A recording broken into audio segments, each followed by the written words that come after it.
Welcome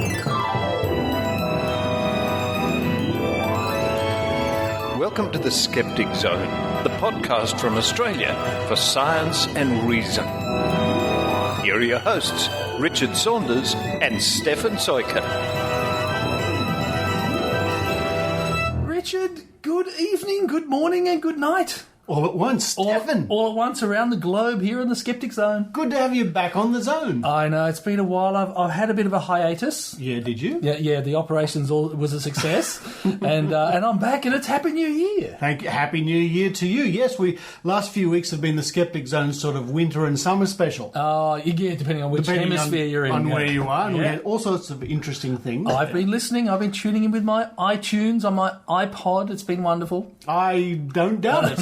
And I spent some time in the States. Oh, you did? So that's what you spent, like the silly season, yeah? Silly season. Yeah, Christmas, New Year in Northern California around San Francisco, and I spent a little bit of time down past Los Angeles in the Orange County there. Did you catch up with any of our listeners?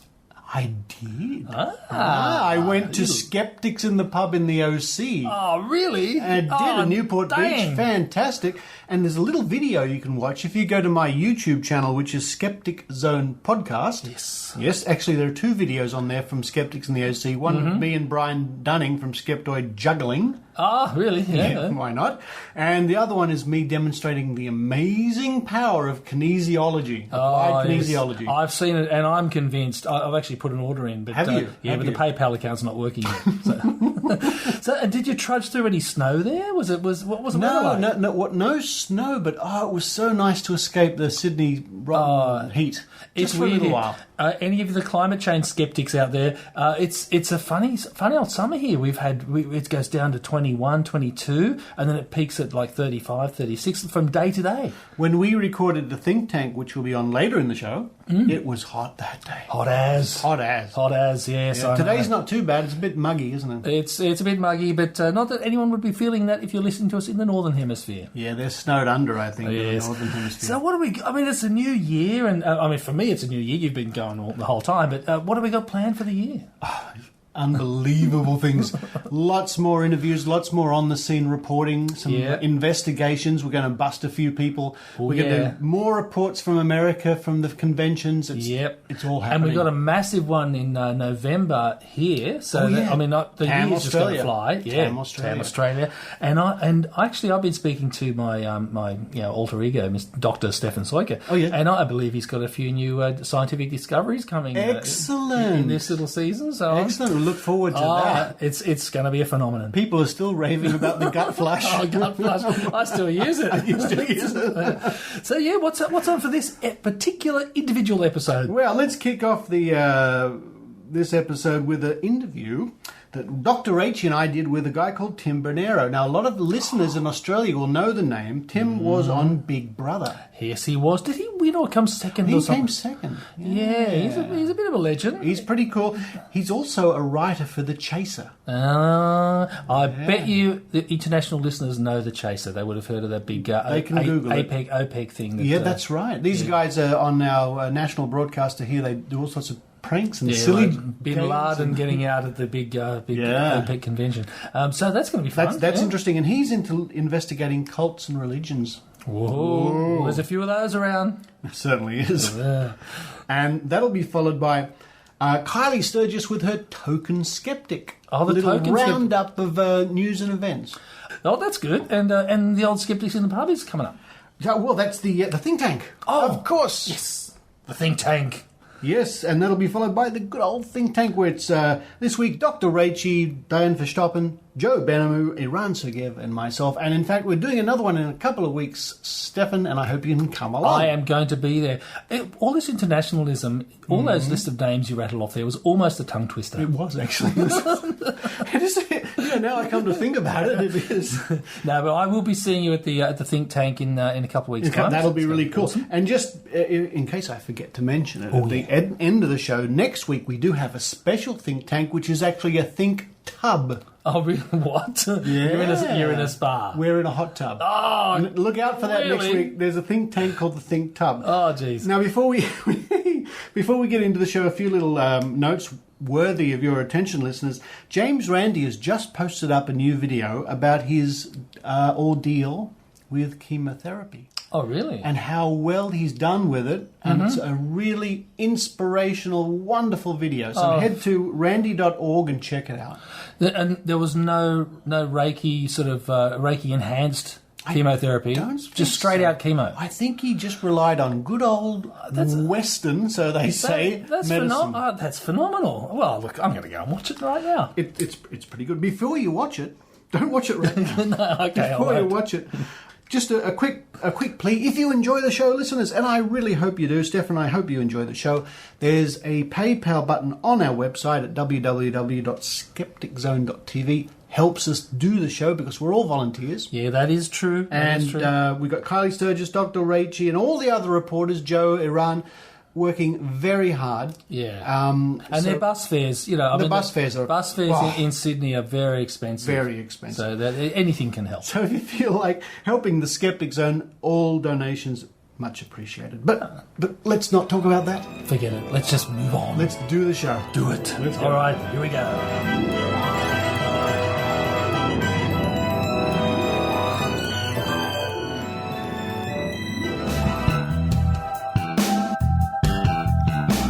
Tim Brunero is a journalist and writer from Sydney, Australia.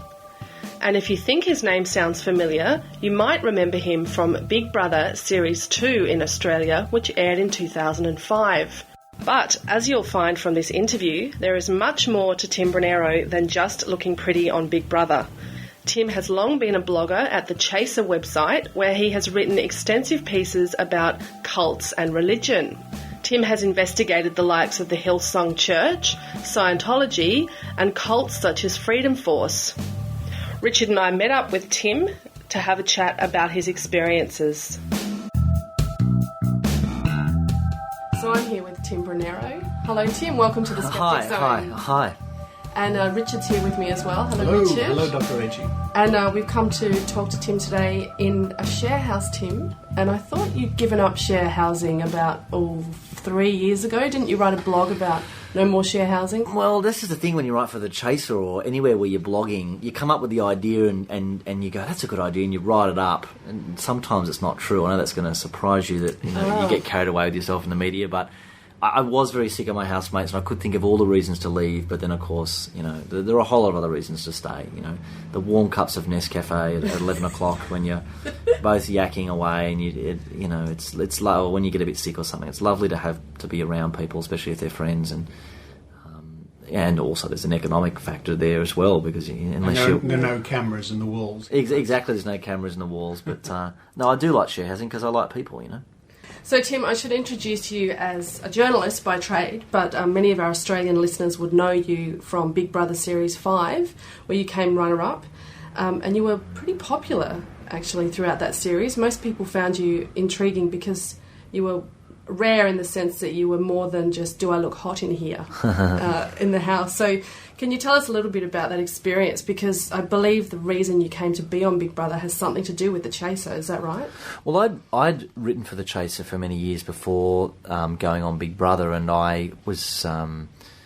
when I began the process, the auditions, I mean, it's quite an incredible process before those reality TV shows. The audition after audition, the questionnaires, the medicals, I mean, it just goes on forever. But I did a lot of that preparation with Chaz Lucidello from The Chaser, and he helped me out. Look, for me, I'd watch this show, which, let's face it, no matter where it airs in the world, is pretty crass and banal. And I thought, well, you actually can't whinge about something like this unless you're prepared to actually have a crack at it yourself. So as a kind of hand-wringing, thinking lefty from Newtown, I thought, well, this is something that we don't see in this show. And I've always encouraged people who are a little bit different or whose version of Australian youth is not represented in popular culture, or certainly on that show, to go and represent it. Whether you're a Hillsonger, whether you're a Muslim, activist from Lakemba, whether you're a hippie, go and have a crack at it. Because to me, it's an incredible soapbox. The Howard government, a very conservative government, was in power at the time, and it was about being able to reach into a demographic of people and an age group of people who are actually not well served by other parts of the media. So what I mean is, I consume the Sydney Morning Herald, I listen to Radio National, but if you actually want to speak to the people, you're not going to target them. You're going to target commercial radio, Channel 10 News. So if you want to, and my message was basically a left-wing message, I suppose, and I worked in the unions at the time, and I support a lot of those causes, classic left causes. It was about actually having that soapbox there. On a personal level, I know the way the media works. I work in the media. I thought maybe if I had a profile through this show, I could use that to further myself in the media, knowing how celebrity seems to be more important than substance in this day and age. So there was a range of reasons. Also, I just had studied anthropology and relished the opportunity to challenge 300 or 400 people who would be there to manipulate and shape a show with me as a sort of producer on the inside. So it was very much about playing the game and really going into that. And it was incredibly satisfying to spend, the better part of 4 months going through the mental checks and balances of basically rolling out a character for the purpose of TV. I mean, that was what effectively all the hard work boiled down to, and that was what I was able to do and bring it so that I got to second. So, for example, I took lessons from Madonna. Madonna, every time she puts out an album, she changes her image.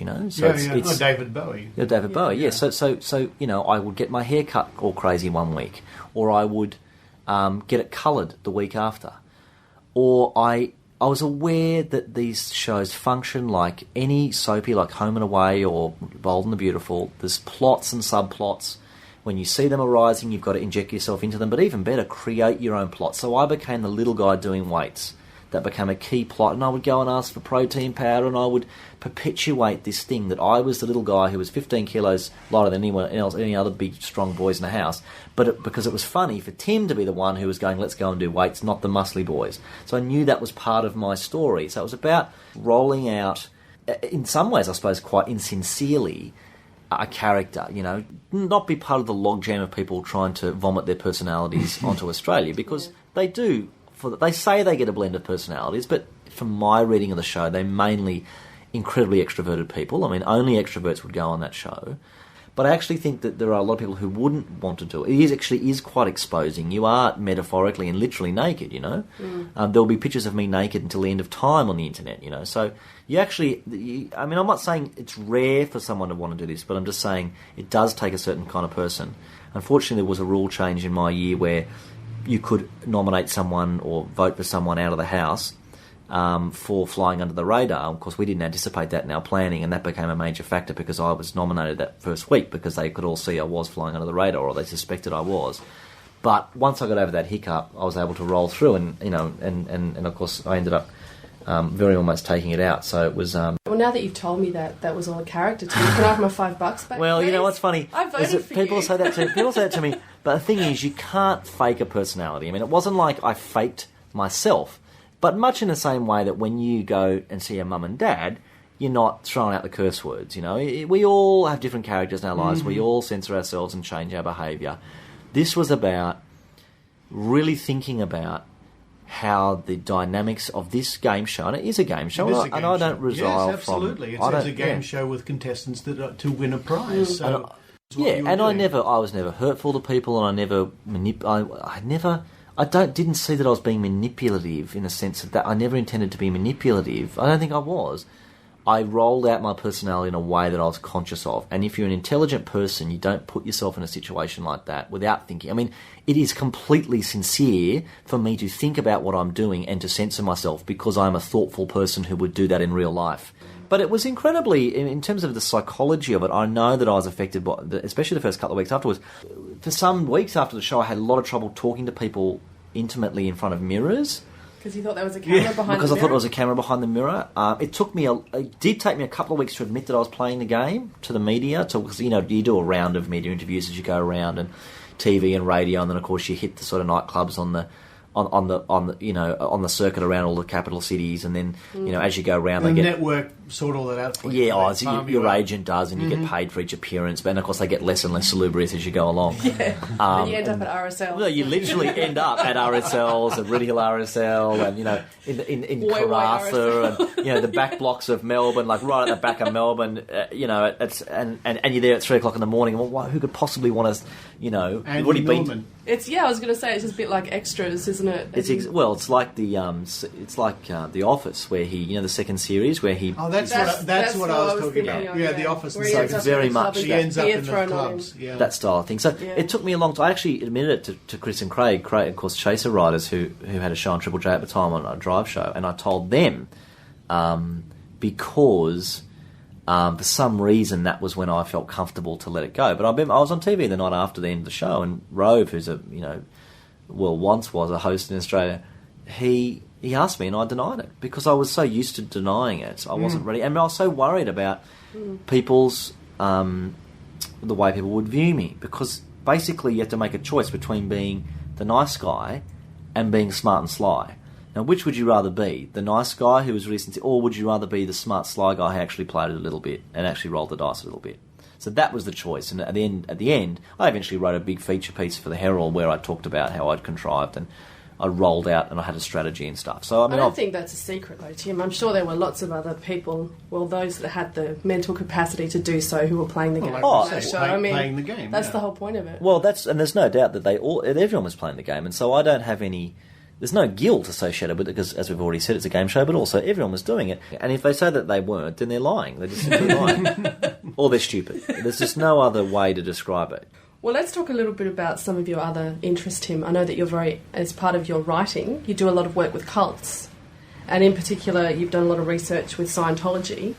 I know that you recently, or a few years ago, interviewed Cyrus Brooks about some of the beliefs that Scientologists have with respect to drugs and what you referred to in your piece as kiddie cocaine when we're talking about antipsychotics and that sort of thing. Can you tell us a bit about your experience with that? Scientology has a real problem with psychology and psychiatry.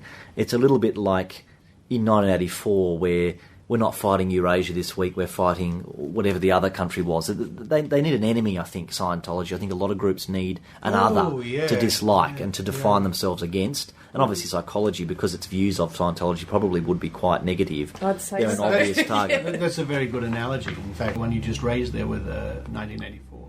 The enemy. Give the people a common enemy. Yeah.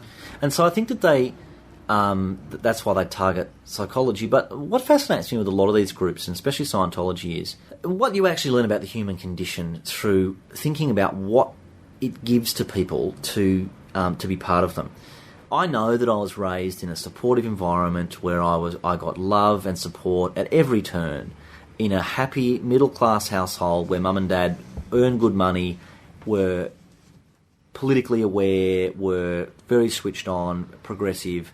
I had all those things, but not everyone has had those things. And so I think Scientology does what a lot of religious groups does, is it gives people a family, it gives people a group, it gives people succour and support. Mm-hmm. I mean, the whole e-meter thing, what is that if it's not a cross between a confessional, in the Catholic Church sense, and a counselling session? I mean, come on, that's what it actually is. That e-meter thing is, take away the cans, and you've got a confessing and getting all that off your chest, and also getting to yak about something, talk about yourself. We all want that. We would all like that. With a little bit of magic woven in, or technology, to make it legitimate. Now, why is it that when you go to the doctor, you feel sick, you're in a waiting room, you feel shithouse? You get into the doctor, what does the doctor usually say to you? I don't know what it is, you'll be fine, go home, get lots of bed rest, drink lots of water. Why is it that when you walk out of the door of the doctor's surgery, you feel fine?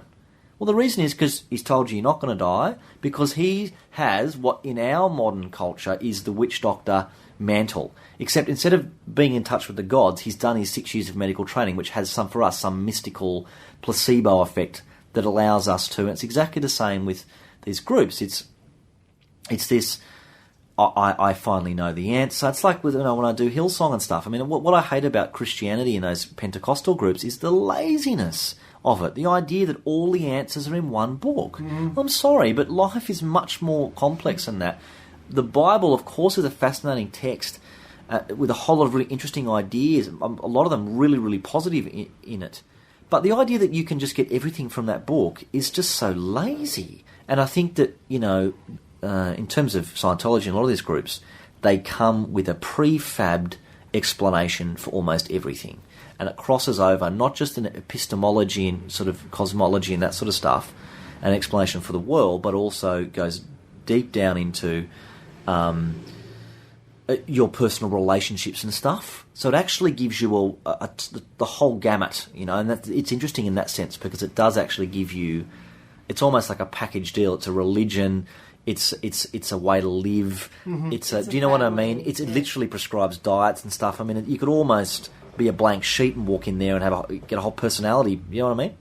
Look, I mean, and I don't necessarily have anything against Scientology. It's just that there's a perception, and people like Nick Xenophon have picked up on it recently. And because they're so litigious, it is difficult to be able to articulate your objection fully or without being cautious. Mm-hmm.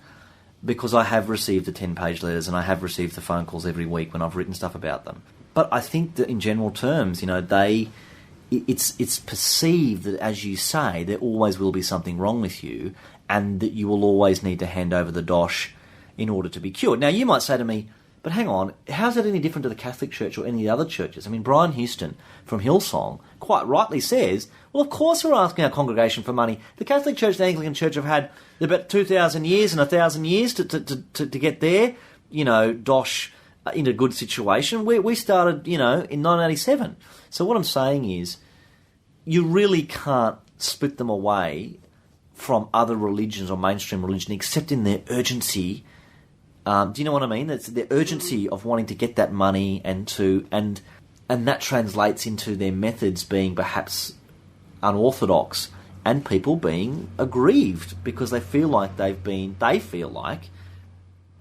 duped, or that there's not. If it doesn't work, what you've lost is greater than what you could have gained. I mean, there's not many people who go, I went to the local Anglican church for, 6 months and I feel cheated. You know what I mean? Well, yes. You went down on Sunday, you met some people, you went to a couple of social functions. You weren't, there was nothing that anyone could describe as brainwash in that situation. And Hillsong, when you go there and they're all singing, and you realise it's that smoke and mirrors, it's a rock concert. It's all that visceral stimulation of light and noise and emotion, because what they sell is emotion and passion. And group dynamics. When you're in that audience. Rachel and I, about 6 months ago or so, went to see Benny Hinn. And the psychology at work there was very interesting, and the group dynamics of the audience. But we actually got up and left when the people on the stage started throwing their bodies about during the faith healing.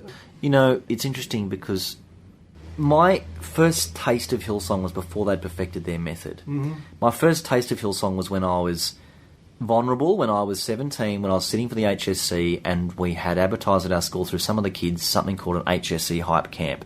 It was an opportunity to go away for a week and study. So, we're all stressing about the HSC, life-changing exam at the end of school. And we were all sleeping in these cabins and it was, my mum said, off you go. I mean, we were atheists, but she had never had any problem with religion. She goes, they're Anglicans, they'll do you no harm, you'll be fine. Now, she didn't know that they were Hillsong because they had only just arrived. And I grew up in the hills, so that's why I was exposed to them in embryonic form. And anyway, so we go along to this camp, and every night we'd watch a movie or we'd do an activity. And as we went through, it became clear that these things were all leading on. This week was very purposefully structured. And on the final night, we were all sitting in this room, all bunched up, and they kept moving us in closer, so we're sitting on the floor like a bunch of school children, which we were, and we were being lambasted by one of these charismatic preachers, telling us all about, that God was going to knock on our soul, but we wouldn't get a second chance, and that we needed to join the church, and that we needed to, and that your heart thumping was God knocking on your door.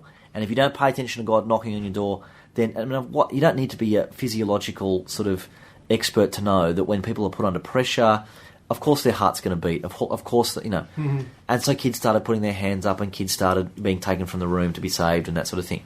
Now, of course, when I returned home, my mum, being the firebrand sort of activist, and was straight up to the school, and they never advertised at our school again.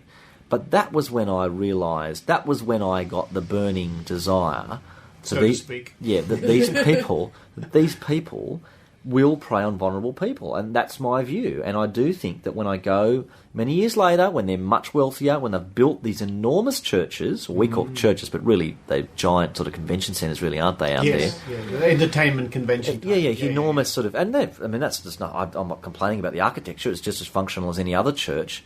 But that was why I feel some level of when I meet people out there who are Bible students from America who've been here for some 6 months and who are basically arranging all their who are short on Bible study and long on stacking up CDs and DVDs in the shop, getting paid very little, that's when I start to get worried that this is, at least part thereof, is for a purpose that's got nothing to do with religion or Christ or any belief in, Jesus. Quite apart from the fact that I think that Jesus' teachings are completely the antithesis of the teachings of Brian Houston. I mean, this is Pentecostal guy. The first move he ever made in the media was to write a book called "You Need More Money," and he's been and he's been living that down ever since, because his is the brand of Christianity which manages to twist Jesus's vows of poverty and lack of possessions into some kind of treatise that we should all accumulate wealth. Benny Hinn does the same thing. Yeah. So this kind of absolute bastardisation of what I see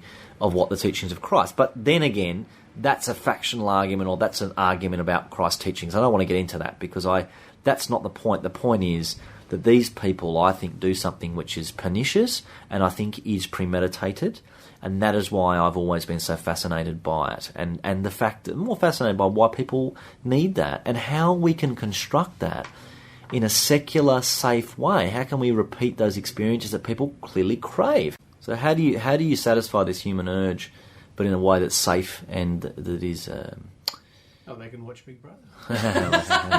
Oh, you got me there. So Hillsong is really more a mainstream kind of, I don't know would you call it religion? I suppose it is. I suppose so. One of the other interesting investigations you've done, Tim, as part of your interest in cults is to go undercover for Freedom Force. Now, these people are a little bit more nutty, I guess, than, say, the mainstream Hillsongs. Tell us a little bit about that. And a little bit more political. But this group were much smaller and met in wealthy suburbs in Sydney, in Bondi, and very near the beach and very sort of nice. We were invited to listen to a woman when I was in this meeting who was telling us, who was a nurse, and was telling us about all the chemicals that are in our lives, and that incidentally we're coming across, So everything from soap all the way through to all of the chemicals that we, have been putting about in our environment, and underarm sprays, all that sort of thing. And I had a great deal of sympathy for this argument because it does concern me, the amount of chemicals that CO2 in Copenhagen, come on, that's not the real problem of the world. The real problem is pollution. China can only spew so much stuff into their rivers and that before eventually it gets here. You can't, there's a critical mass. So I was very amenable to that argument. Then we moved on to the main course, though, which is where the man put up the 40 or 50 pictures of planes with trails of vapour behind them. And it was explained to us that aluminium compounds were placed in the planes by the World Bank to control the weather. It was explained to us... We've heard this before, haven't we, Richard? Yeah, we might have heard something like this before. But this guy... Any microchips? Just aluminium, was it? This was his... I think this was his pet issue, because a lot of the photographs were his, that he'd taken. Mm-hmm. He then started talking about the Rockefellers and the Rothschilds and the partnership they made, 100 years ago that allowed them to do X, Y, Z and various other sort of conspiracy things. The explanation was that they were so wealthy then, why are they not so wealthy now, or the family not so wealthy? It's because they went underground and that they're actually invested in something that's made them way more powerful than you would ever. Yeah, that's the New World Order and the Illuminati, right? Yeah, that was touched on. It was interesting when I went to the website. They had what they call core beliefs. So there was a range of less exciting, more watered down sort of general principles that were kind of believable, kind of palatable. Yeah. What was disturbing was when I took bought actually a number of their DVDs, one of which was about how AIDS is not real, and that AIDS is a furphy created by poor countries to get funding from the United Nations. AIDS is predominantly spread by homosexuals. A great deal of description at why homosexuals and drug users spread AIDS, though very scientifically explained. The underlying thing was that they are filthy and perverted and disgusting, and on bathhouse visits they supposedly take all these antibiotics and other drugs like amyl nitrate, which is used in the gay community, which is a muscle relaxant and gives you a very intense high. Yeah, it's poppers, right? Yeah, poppers. And this was the explanation as to why homosexuals were dying. It was nothing to do with the AIDS virus. Yeah. And they did make a lot of hay out of the fact that people never die from AIDS. They die from a secondary disease, which we do agree on. Yeah. They had scientists talking on it, but it was very, very sinister and offensive because clearly it was an explanation as to why gay men especially are, damned, I suppose, is the way to put it. And so... And of course, drug users, it wasn't AIDS, it was the drugs that they were polluting their bodies with that was leading to them to an immune sort of collapse. So this is where it got, and of course there was stuff on the moon landing, there was some other stuff. Now my memory is a little bit hazy now, but it was the breadth of the sort of madness. It was frustrating because some of the stuff that they believed in was quite sort of reasonable. I know that one of the guys...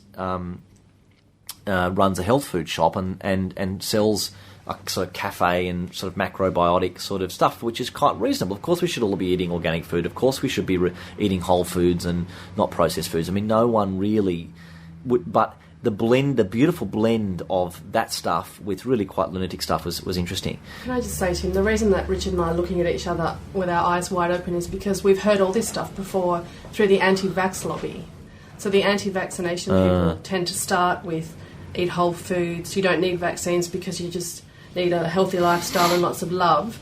And then they go down to the David Icke kind of conspiracy theories, which is the Illuminati, which is controlled by the Rockefellers and the Rothschilds, invented the swine flu and are distributing it via chemtrails. So it's funny how these conspiracy theories seem to cross over all kinds of areas. So I've heard it all before. And you can have seemingly quite interesting set of ideas that are quite mainstream and even run a business where you're selling people macrobiotic foods. Yeah. But when you start to pull people into a closer orbit, then you start to feed them with stories which are really quite malicious. And that's exactly what the anti-vax lobby does. Exactly that. Yeah, same thing. Same sort of method. Well, that's very interesting to me. And I do seem to remember that was part one of the subjects touched on. And I was only there for a couple of hours.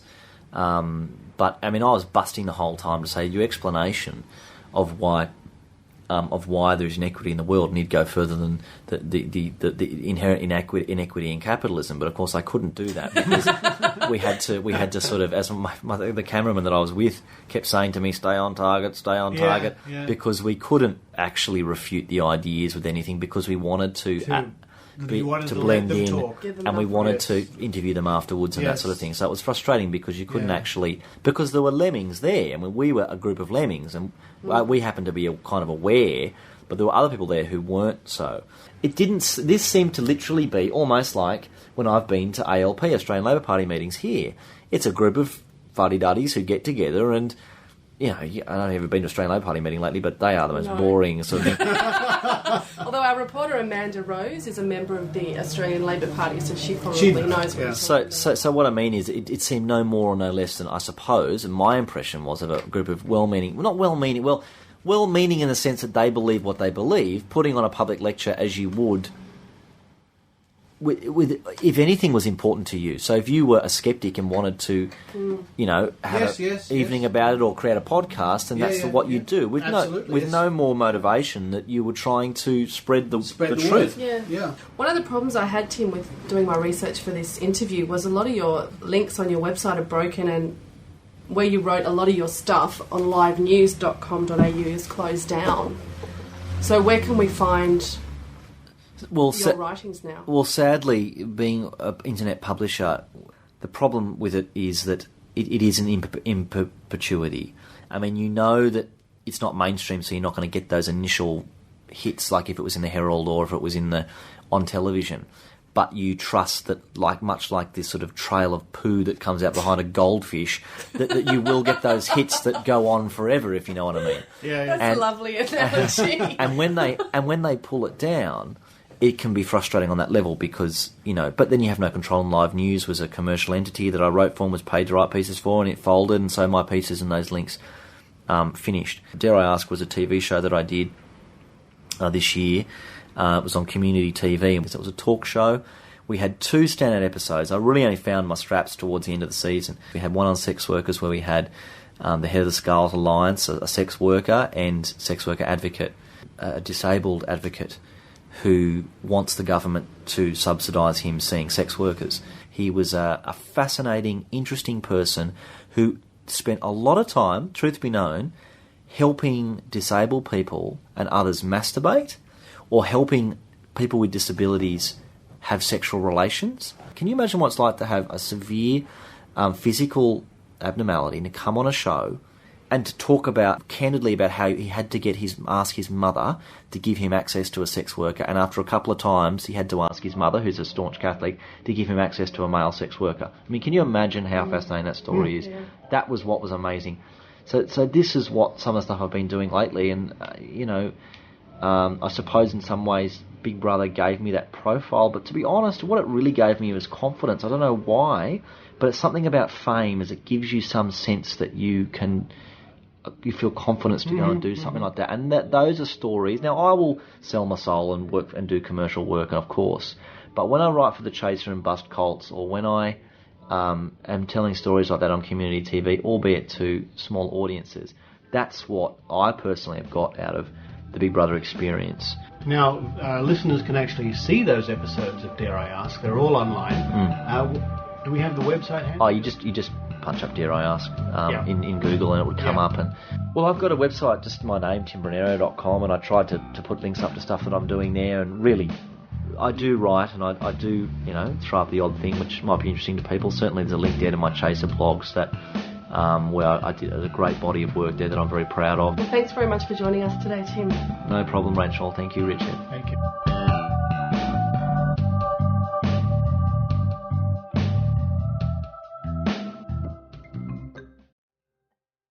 This is Eugenie Scott, National Center for Science Education.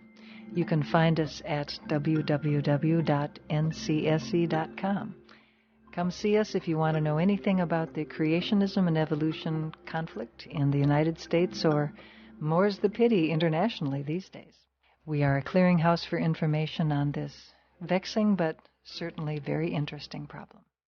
Come and find out more about it.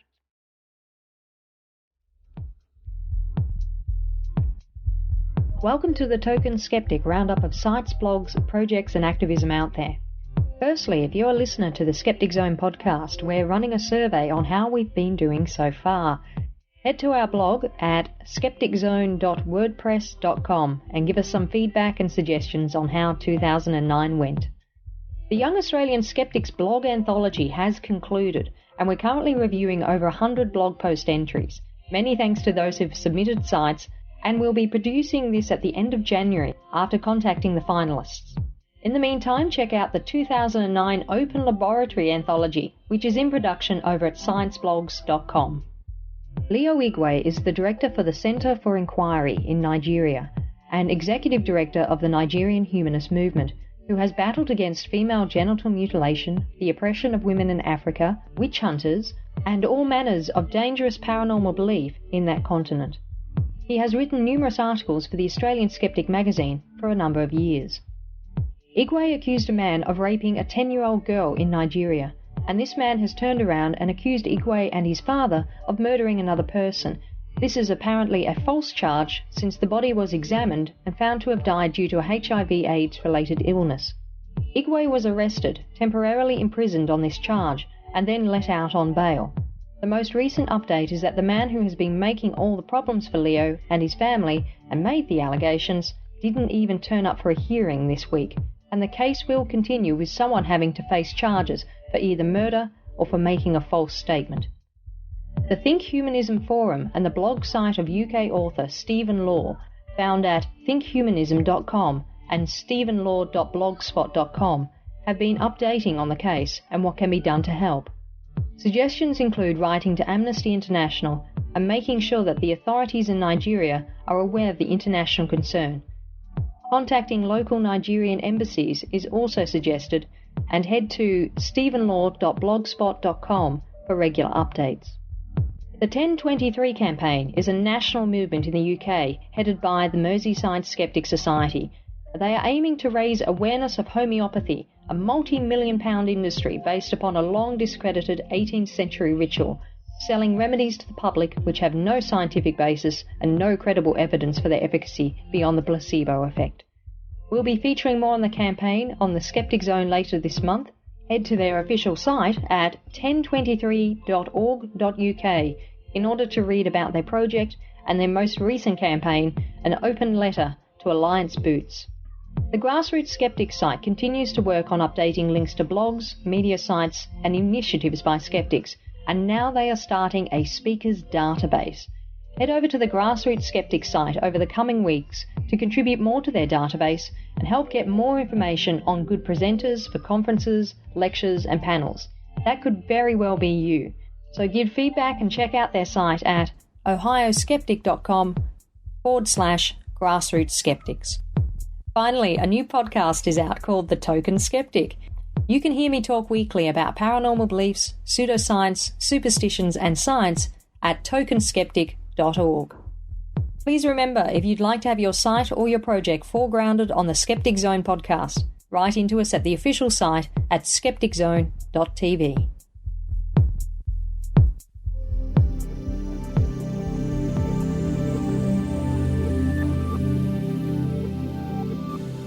The Page Museum is located at the Rancho La Brea tar pits in the heart of Los Angeles.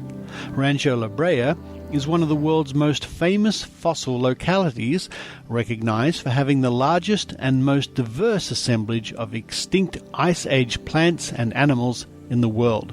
Visitors can learn about Los Angeles as it was between 10,000 and 40,000 years ago during the last Ice Age, when animals such as saber-toothed cats and mammoths roamed the Los Angeles basin.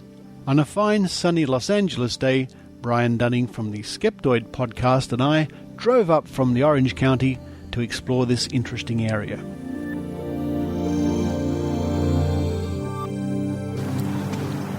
Well, Brian Dunning and I have driven up to Los Angeles and we've come to the La Brea tar pits. And we're making a big walk around the open-air pit. Are there more, Brian? There are several more. It's been a while since I've been here, but most of the pits are not full of water like this one. They're more of active digs, and you can actually see... Sometimes there's actually people down there doing the actual digging. And this one, this largest one that's in front, is just... it's filled with rainwater. It's quite large. It used to be a quarry for asphalt. And so there's no research going on here. It was all dug out long ago, early in the century. But amazingly, I have asphalt and tar on my hands, on my knee. Yeah, we walking around this. It's all fenced, but on the other side there's an area of the ground which is oozing tar. Yeah, little bubbles coming right up of methane. It was very cool to see. And you had to stick your finger in the tar to just... Well, that's obligatory. If you're here, you have to do at least that much. But it's a glorious day here in Los Angeles. It's clear skies and warm weather. And we're here to look at the interesting things that they've discovered in these famous tar pits. And there are models of mastodons and in distress on the other side as they fall into the pit. Yeah. So for the people who may be slightly confused as to what we're really talking about, these are... tar pits when in very ancient times creatures would wander in, get stuck, sucked down, and that's where they stayed. Yeah, it's a small depressed lake area, so it fills with water, and it looks like a nice little lake to come in and stick your toe in and have a drink. And once you stick your toe in, you don't pull your toe back out. It's like very skeptical podcasters who stick their finger into the tar, is it right? Yes, and I was captivated by the tar. I'm just bringing most of it with me instead of leaving myself behind. Those statues just on the ridge over there, are they more sloths? Those are sloths. Wow. I'm starting to doubt my own... I think that might be a bear back there that you pointed out, but these are definitely sloths. They look like modern sloths in a way. Just more so. Yes. They're the size of... What are those the size of? Cows. Well, standing up one, cattle. Yeah, the standing up one is 6 or 7 feet tall. Yeah. Look where those little flags are. Oh, yeah. Now I've come into a sort of a viewing area. It's a little glassed area. we can look down into a pit that they're excavating at the moment, and there's little flags to indicate the bones they've discovered. Here's a sign telling us what the flags represent. One is the, looks like the scapula of a dire wolf, saber-toothed cat pelvis, saber-toothed cat scapula, saber-toothed cat femur. Oh, I see. This is excavated summer 07, so I guess it's sort of just left like this for us to enjoy. I don't know if it's active at the moment. It looks like it would be quite a mess to try and work down there. Yeah, behind us on the wall, they've got the clothes of people who work there, and they're covered with tar. Look at this pit. The photograph of a pit with a lot of the asphalt removed and a lot of the bones exposed. It's solid bones. Bones upon bones upon bones. 1915, it says, Pit 91. And this is Pit 91, right? Well, I guess so. Yeah. Yeah. So this is wow. This has been busy for a long time. Look at the water floating on top of the asphalt. Yes. There's more gas coming up there, I'd say. See the ripples? Yeah. What a fascinating place. Oh, there's some more stuff. Fun facts. Tar is not hot. We identify each fossil as we take it out of the ground. Currently the pit is at 15 feet deep. We do not find bones in liquid asphalt. Interesting. The most common animal found is the dire wolf, which is one we see on the little... What smell? I'm not sure what that means. Yes, asphalt will stain your clothes. That's of particular interest to me today. And then it says, make sure you visit the Page Museum. Okay. All the fossils we excavate go into the Page Museum.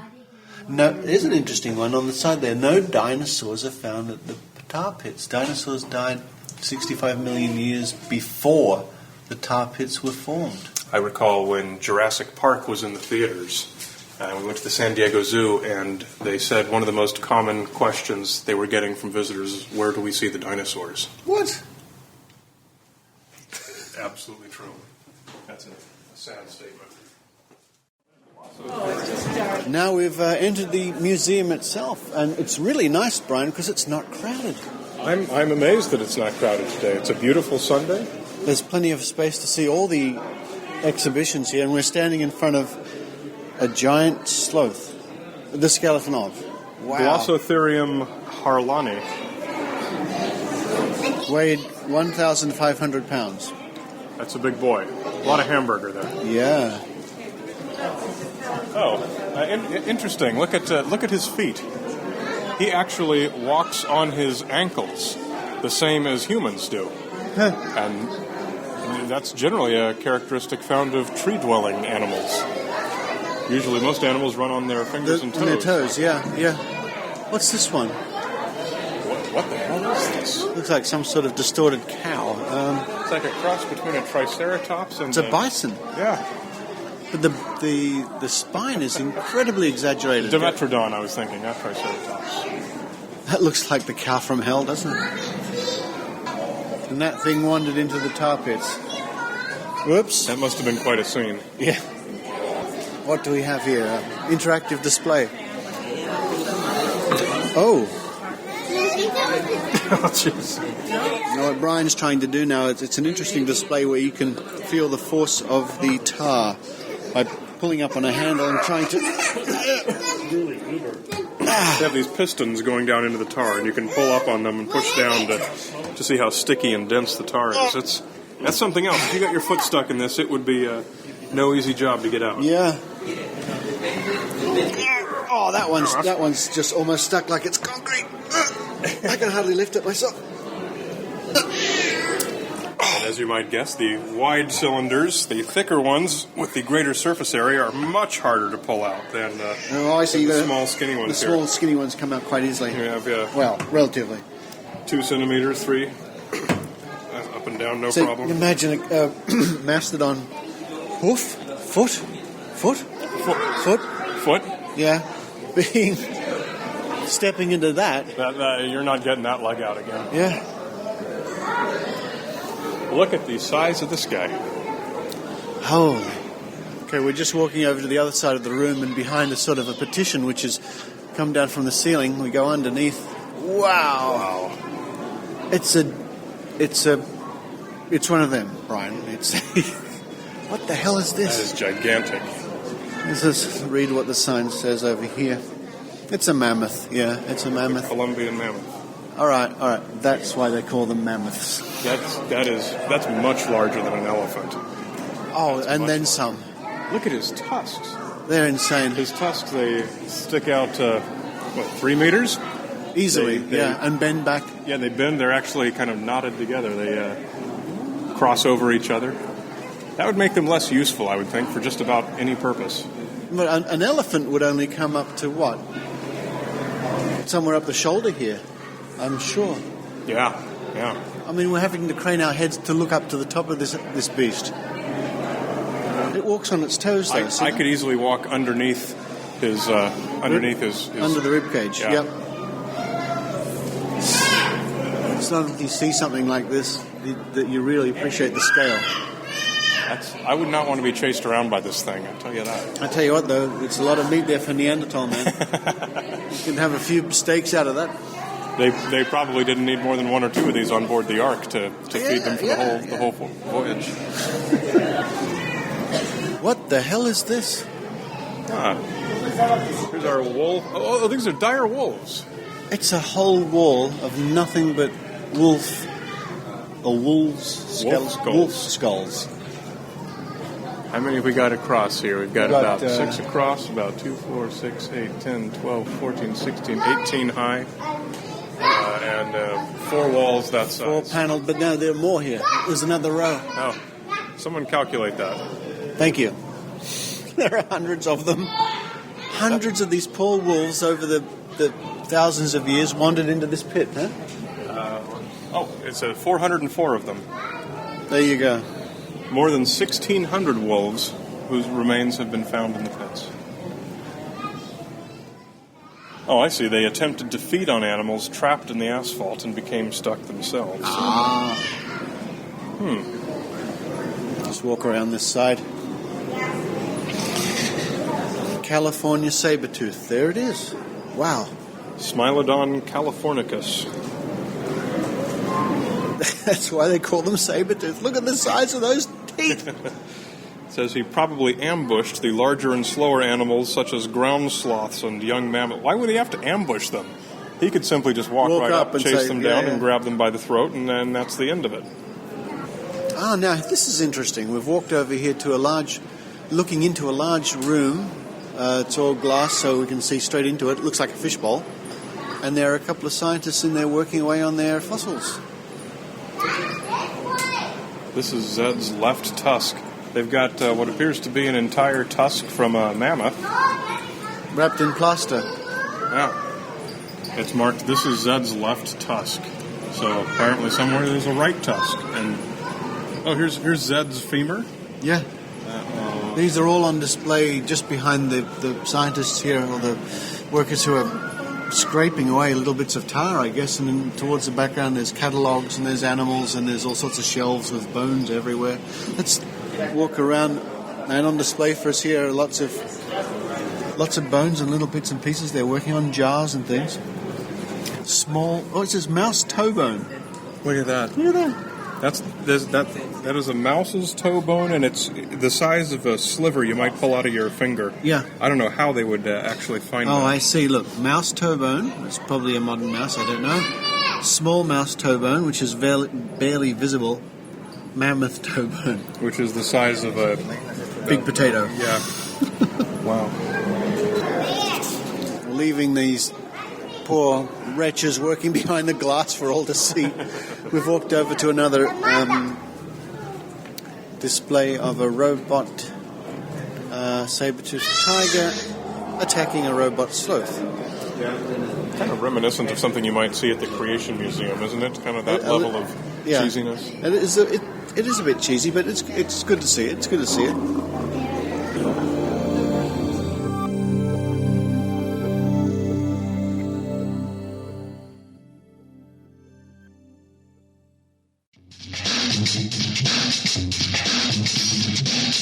This is Desiree Schell, host of Skeptically Speaking. Check out our website at skepticallyspeaking.com and listen to us live on CJSR 88.5 FM in Edmonton, Alberta, Canada. I now return you to the Skeptic Zone. Join us now for Drinking Skeptically in the Think Tank.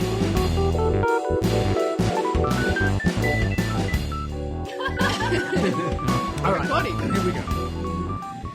And with that groovy music in the background, folks, it's welcome to the Think Tank for 2010. Hooray! Hooray!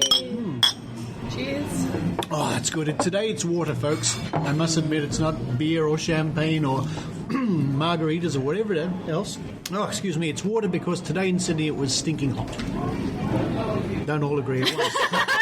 We're also weary from the stinking hot weather. We are weary from the stinking hot weather. The light blue Toyota Camry, license plate USH246. Please make your way to reception. You know, we remind. I think that's better than a bus. That's better than a bus. I have to say that we remind me of the Muppets in Pigs in Space every time those announcements come on. We look to the ceiling. Looking to the ceiling. Looking to the ceiling with me today in the Think Tank, it's Dr. Rachael. Hi, Dr. Rachael. Hi, Richard. And you walked here tonight, didn't you? I stupidly did walk and I'm still red in the face.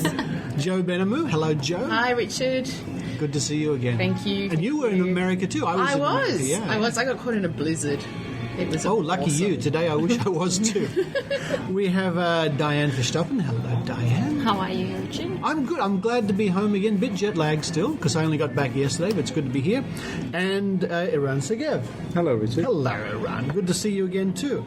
So, now, I must say the reason for the groovy music in the background is because we've lost our normal think tank room, which we're sort of peering at through the glass doors at the moment. It's no longer storage for dead chairs. No. In fact, It's actually looking like a scene out of the movie Goodfellas or something. it is. It is. It's been turned into the billiards room. It's a saloon. It is kind of a saloon with a sign saying no children beyond this point. Yeah. And Salubrious. there's tables of Old fellas playing cards. And pool tables, yeah. Pool tables. So there you go. But we're out here just near Mama Wong's restaurant where we just had a lovely dinner.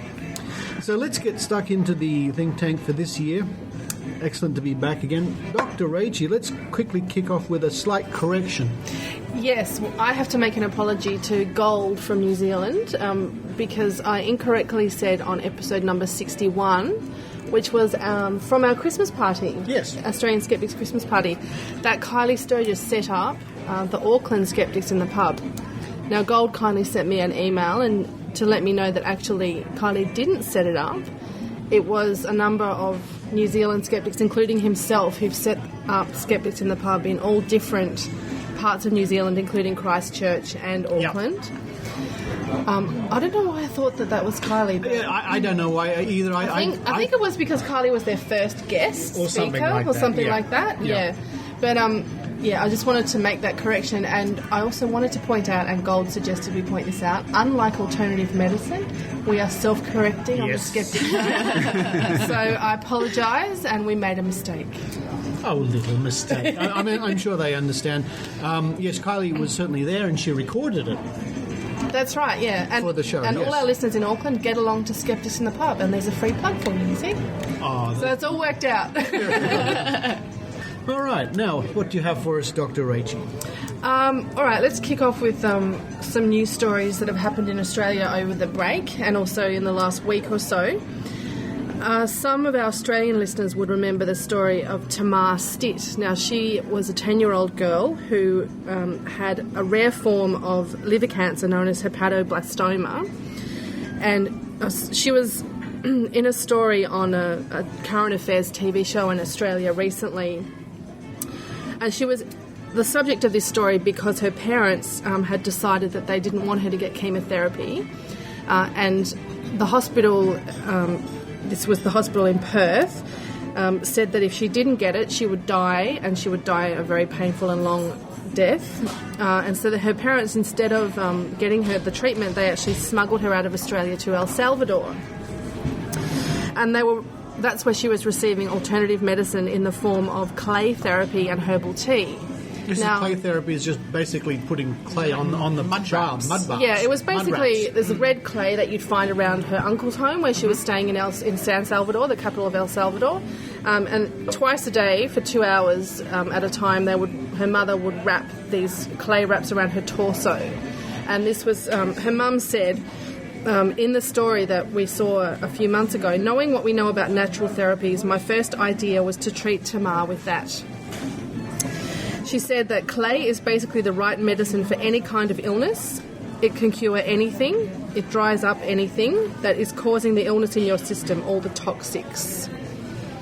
So what actually happened was there was a team of oncologists at the Prince Margaret Children's Hospital, and they decided that they needed to seek a court order to get her parents to, in fact, get this treatment because... And part of their submission in an affidavit to the court about her illness, if she didn't get chemo, was that she will suffer increasingly from pain, and she had nodules in her throat, cancerous nodules, and they said that they would cause obstruction of the airways, shortness of breath, and air hunger, and she will feel as if she is suffocating. And that's how she would die.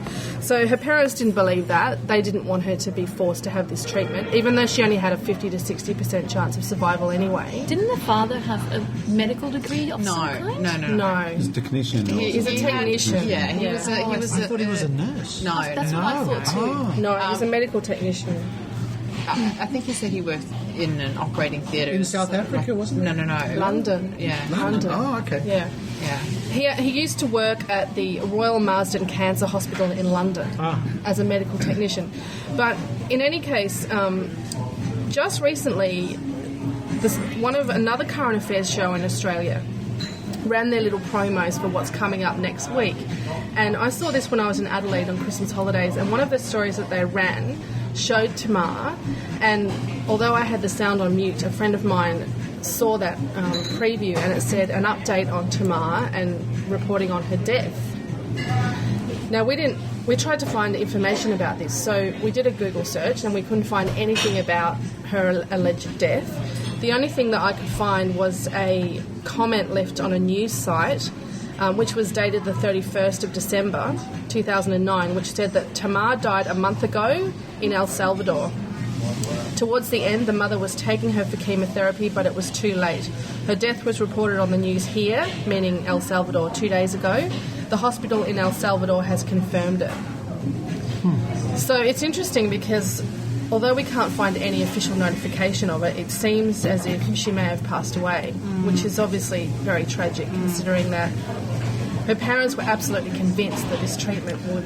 And why haven't the current affairs program covered it? Well, this is the weird thing. Sean the Bloggernaut, who's a friend of ours on Twitter and also a very well-known atheist blogger, he lives in Adelaide too, and he saw these promos run. And another guy who is a friend of ours from the podcast called Reality Check, he sent me an email and he said he'd been in touch with the journalist who was going to be doing the story on Today Tonight, and they confirmed to him that yes, she had passed away.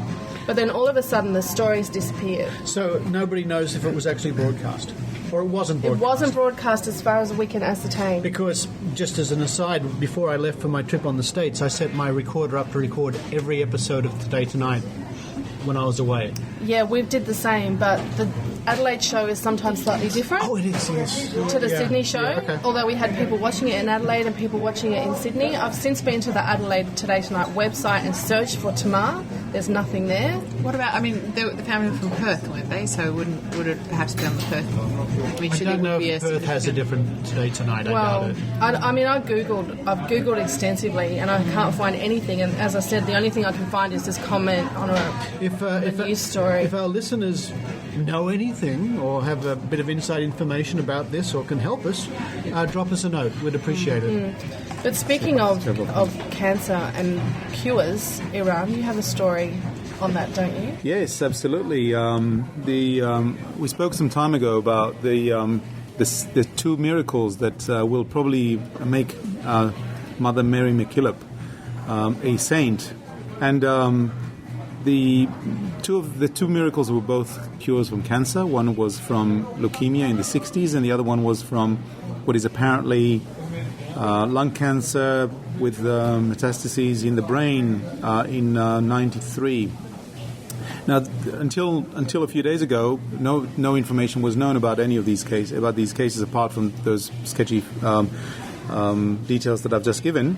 But a couple of days ago, the woman who is the person who recovered in the second miracle was interviewed, and she gave some details.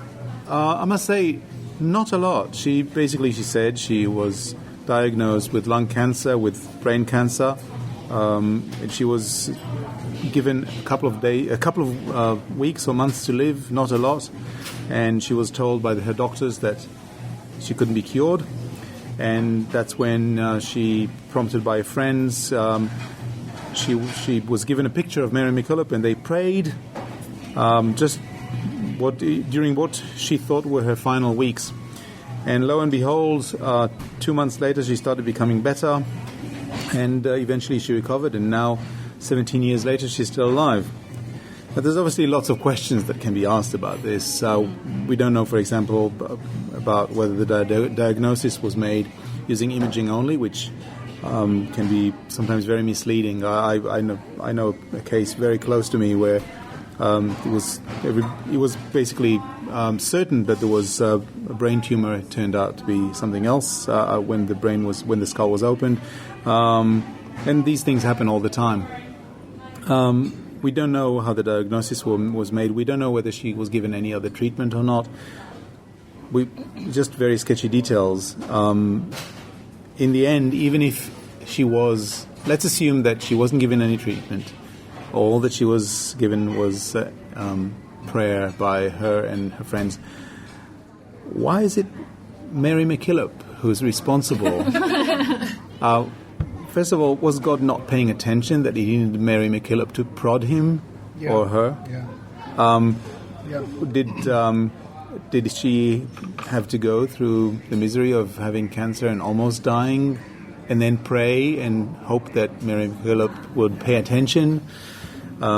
Maybe it could be somebody else, not Mary MacKillop. I mean, surely lots of people have been praying for her. She was a churchgoer. Surely lots of people would have prayed for her. Maybe not all of them prayed to Mary MacKillop. Maybe it was somebody else who helped. Maybe it was God directly without being prodded. Not to mention all the people, the millions of people worldwide who pray every day for the sick. Yes. Yeah, just generally for the sick, don't they? Yes. Not specifically. Yeah. But I liked what you mentioned earlier when we were talking about this, that somebody said on some forum that Mary MacKillop died in 1909, I think. That's just over 100 years ago. There's 2 miracles during that time. And what was it he said? If a doctor had that kind of success rate, they'd be struck off the register. That was someone on Twitter. I can't remember who said that. Yeah. So that's a very, very poor hit rate. And also, I would like to see Mary MacKillop. I have a friend who is missing a couple of fingers. Yeah. I know people always say arms and legs. They're big things, arms. But, just a couple of fingers, Mary. Come on, you can do it. Well, it would be the same as a miracle getting rid of cancer. Yeah. I mean, we're talking about it would be exactly the same kind of thing, except the diagnosis for cancer is a lot less certain. The diagnosis for missing fingers. The diagnosis for missing fingers is kind of fairly certain. Yeah. And also, you don't need to be a doctor. Let's say and that also, way. if Mary MacKillop cured her, who gave her cancer in the first place? Probably was that maybe Satan, I don't know. Satan. It might have had something to do with the fact that she smoked cigarettes her entire life. Maybe. Did she? Yes. Yeah, she was a smoker. She was a heavy smoker. She said she was a heavy 3 smoker. years before she was diagnosed, and I'm very. I really do feel that people who as I've said before, people who put themselves in this position of claiming a miracle cure, I think really put themselves in a position where they should be disclosing, at the very least, the medical records surrounding this supposed cure to the public, because I'm a strong believer in the entitlement to privacy of medical records, being a health professional, but I think that if you're going to stand up there and say, and I wonder why she's now chosen to identify herself after all this time, then you are claiming something that you're giving other people hope for. So you should be, at some level, laying everything out on the table and really saying, You know, I'll tell you why I don't think it matters. Because I'm sure you're probably right. Because it's. I have no doubt. No, it doesn't matter because no, it's there's important points about why it doesn't matter, which you can later edit out if you want. One is that this is Catholics. I mean, none of us here is going to, believe that Mary MacKillop can do anything better or worse now that she's going to be a saint. But also, anybody who believes in this a priori will also accept the process that the Catholic Church has followed, which involves basically assessing the evidence and concluding to a fairly high level of certainty, which I accept, by the way, that it's unlikely to be explained by medicine. The thing is, so what if it can't be explained by medicine? Yeah. That's the main question to ask. Well, we may as well get some bloody converts, for God's sake. Yeah, but it's the same as saying, well, I don't know what that thing is in the sky, so it's an alien. Yeah, absolutely. It's just filling the gaps. Filling in the gaps. Yeah, that's right, yeah. But, who would have believed it? That, people who believe in superstitions would just fill in the gaps with their favourite superstition. You're being facetious. That's never happened before. But you did some research for this because you did an interview on radio here before Christmas. Now, you know a little bit about the process that the church goes through to assess the evidence. Can you tell us a little bit about that? Well, they took 5, they call it treating physicians, which is not entirely clear whether there were the physicians who treated her, in which case the problem would be, obviously, that they have some vested interest in not saying, well, we misdiagnosed the poor woman, or whether they're just people who treat this kind of case. They said they looked through the files, her files, so they will probably the files will probably hand it to the church. So there was cooperation from this woman. What's her name? Kathleen Evans. So there was some investigation there. But basically, the information, the quotes that I read from these doctors, which were not named, by the way, was all around like we have never seen anything like this before. We can't explain it.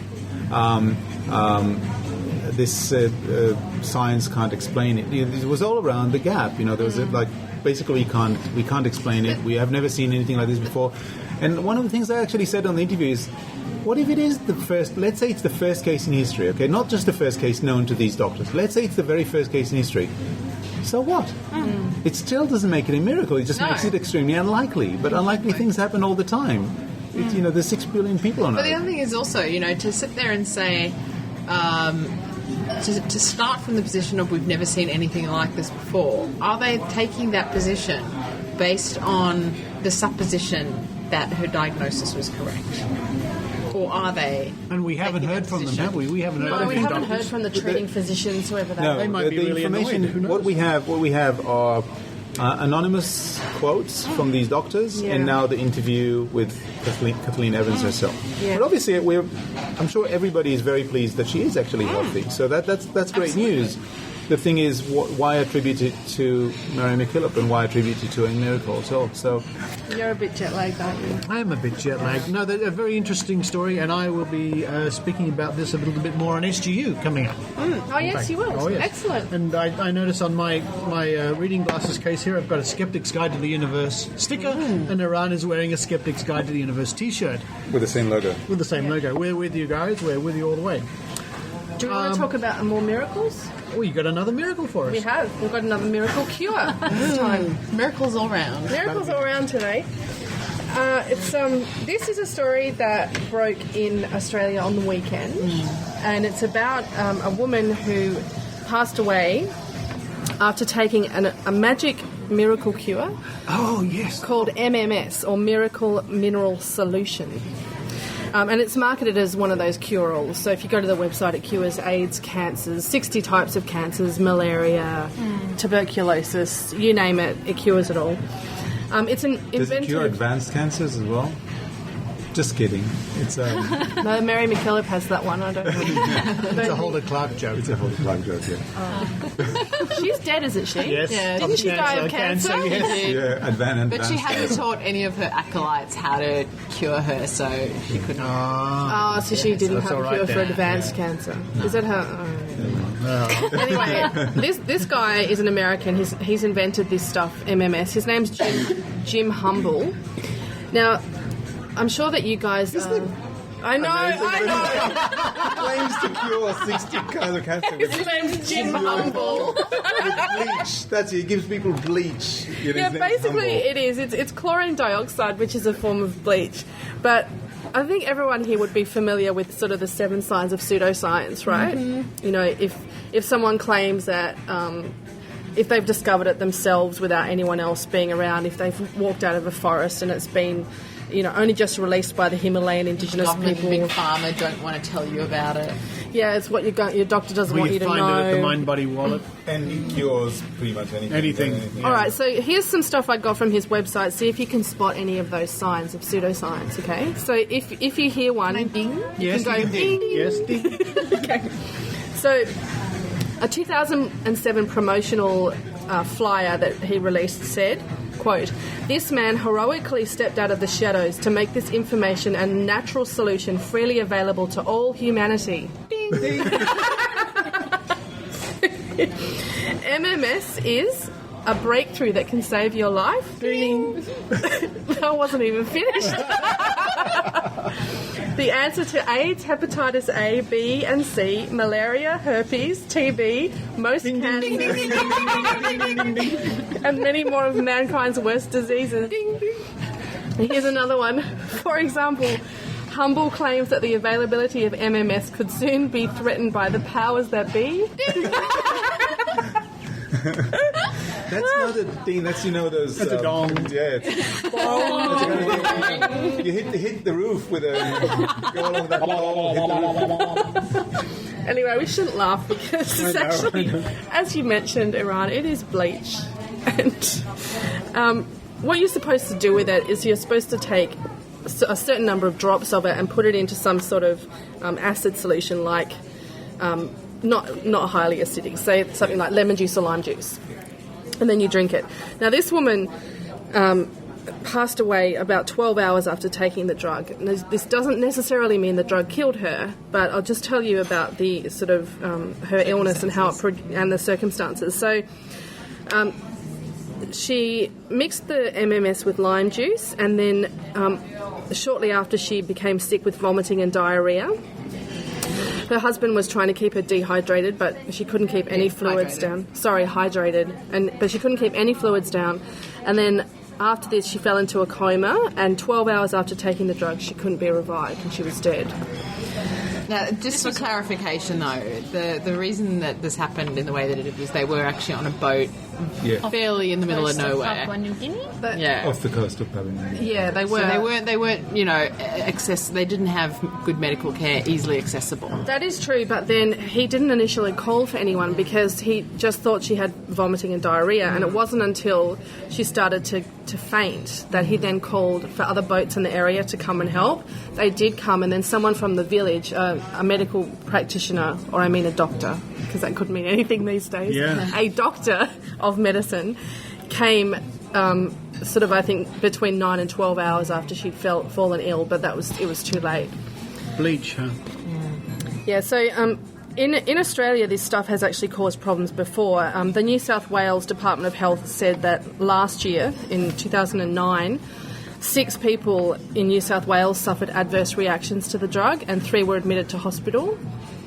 And there's also, if you do a Google search, you'll find there are websites that are dedicated to reporting the side effects from taking this stuff. So I don't think it's that benign. On top of that, in July 2009... Makes your intestines white? Probably, and other bits of your intestines. Does it have to go through, because it's marketed as a medicine, doesn't it have to go through the proper channels before they can sell that stuff? No, because it's not actually listed in Australia. Oh, I see. So I think they buy it online. You buy it online, as far as I know. However, last year in July, there was a complaint made about an advertisement for it in Nexus magazine. I think it was Nexus magazine, and the TGA did examine that case and issued an order for the advertisement to be retracted. But so what? You know, people can still buy it. So we don't know what's caused the death of this lady at the moment. The autopsy results have yet to be released, but and toxicology as well. I like the title of the little article you're reading here, Mysterious Death After Taking Miracle Cure. There's that word again. Well, that's what it's touted as. It's actually called Miracle. It's called Miracle Mineral Solution. Yeah, it's amazing. Yeah. That word is just thrown about so lightly these days, isn't it? So, we'll wait with interest to see what the results actually, the other interesting thing about it was that her husband actually is a scientist. He is, and he actually didn't want her to take it. But this is what he was quoted as saying, that he didn't want her to take it, but that he felt that she was an adult and could make her own decisions, and he, went along with what his wife chose to do. Well, we should be just probably one little word of caution, and that is that the autopsy results, despite the fact that it's been several months, haven't been released yet, so we don't know for sure that that's the cause of death. Oh, no. And I did say that. I'm not saying that it caused, that it was... Nevertheless. No, nevertheless. It's interesting to just have a look at some of the claims made by it. Absolutely. Ding, ding, ding. Yeah. Ding, ding, ding, ding. Now, another reason we must say ding, ding, ding, ding, or ring-a-ding-ding, is something Eran has come along. Yeah, well, it's another miracle. It is. Dianne pointed out that the third miracle today, the title is Qantas offers Americans $859 return flight. So it's $859 Australian. So Qantas is promoting round trip flights from LA and San Francisco for $798 US, and from New York for $998 US. This is officially a call to all of our friends in the US who are going to come to Tam, Australia in November. I don't know whether this is still... It doesn't say here how long this is going to be valid for, but get your tickets now if you can. Maybe for a little while, because they were talking today about some extensive promotions for visits to Australia at the moment with the G'day Australia campaign that people may well have seen in America, so they should really keep their eyes open. So check Qantas.com. That would be the best option, wouldn't it, Eran? And see when... Because often when Qantas they offer is spelled Qantas. A Democratic senator from the state of Maine in the US, I forgot her name, I don't have it here, but she wants warning labels put on cell phones. The point is that there's a risk, and while there's no scientific evidence for the risk, and the World Health Organization study from 2005, is it? They've done a very large... The World Health Organization did a very large study. I'm not sure why, but the results have not been officially published. Which is interesting. I haven't been able to find any information as to why the results haven't been published. But what has leaked was that there was nothing. It wasn't showing any effect. I know there have been some brain surgeons who have claimed that they'd seen a rise in certain types of cancer that could be attributed to the use of phone in the sense of the location. But any properly done epidemiological study has shown that there is no effect. So obviously this is just a political stunt. But the strange thing is how the cell phone companies have responded. They don't appear too eager to block that move. So they've been coming out with... covering their... They're saying kind of things like, they're being very soft about it. They're saying like there's no evidence and there's no reason, it's not the only thing that for which there's a risk. And they're absolutely right, of course, but the fact remains that there is absolutely no evidence. In addition to the fact that there's no evidence, there's really no known mechanism by which it could work, because it's not ionizing radiation, and it's very low power radiation. So it doesn't mean it's impossible. We don't know of a mechanism that could make it cause cancer. There was a very good article in Skeptic Zone a couple of issues ago on explaining why, it's all well and good to jump up and down and say there are these risks, but you have to really have an understanding of why those risks are so unlikely, which is exactly that, the lack of mechanism for it working. And I mean, I found it very interesting and useful actually to read how the different types of radiation work and why a cell phone causing cancer with that type of radiation is highly unlikely. So, of course, highly unlikely is the right term, but it doesn't mean it's impossible. But it's highly unlikely, and to put a warning label, I mean, in the same way you could put warnings that we were discussing it earlier, and there was a suggestion. What else? What other products could we have warning labels on? So let me nominate Rachael. Sharks. The sharks. Shark or porridge. Lemons. Bananas. Yeah. Grapefruit. Oh, mayonnaise. First of all, because I know of some. Definitely Rabbits should have warning labels. Yeah. I was rollerblading yesterday. Well, we'll wait for the announcement first.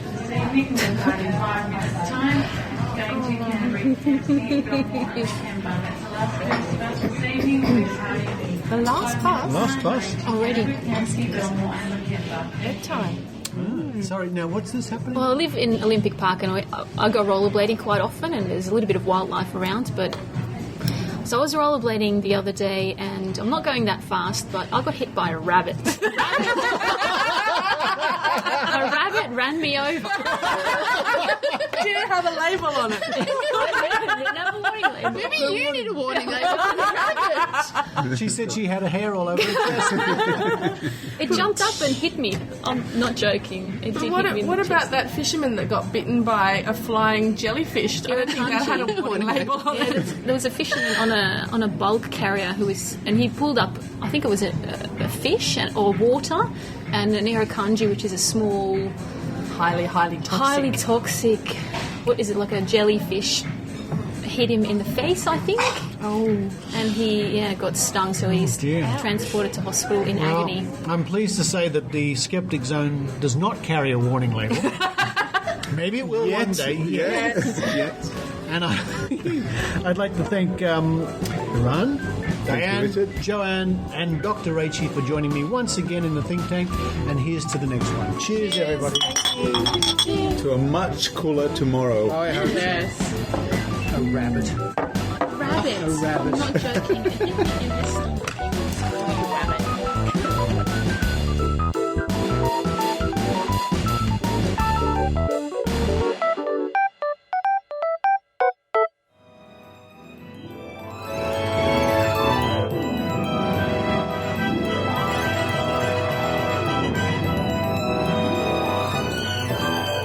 Richard, if that's the way the new year is going to be for the rest of the year, I'm in and I'm on and I'm going for it. You're in the zone. I'm in the zone. You're in the zone. I'm in the zone. It's good. It's like we're going to put 2010 in a bottle. Yes, we and are. We'll keep it there and we'll go back all the time because it's going to be so good. At any stage at all. And then we'll even turn it upside down and the sands will go back through the hourglass the other way. The other way. And we'll live it all backwards.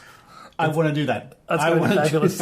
Now, what a great time I had with Brian Dunning walking around looking at all those mastodons and wolf skulls and the tar, and the sticky tar everywhere. Can you imagine how difficult that would have been for God to actually do all that to trick us into thinking that there are actual dinosaurs that existed before he actually created the Earth? Well, the dinosaurs died out a long time before the animals in the tar pits. But according to the creationists, yeah, you must be right. Even the animals in the tar pits couldn't have existed. Oh, that's right. It was hundreds of thousands of years ago. Exactly. And to actually do that, I mean, what an amazing creator. What a sneaky God guy. must be. He's a sneaky guy. He's a trickster. I bet he listens to The Zone. He listens to everything. He does. He does. And for those listeners listening in Sydney, or actually around the world, tomorrow night being Saturday the 16th. Yeah, close enough. On Radio 2GB here in Sydney, Dr. Rachael and I will be on talking about predictions. Again?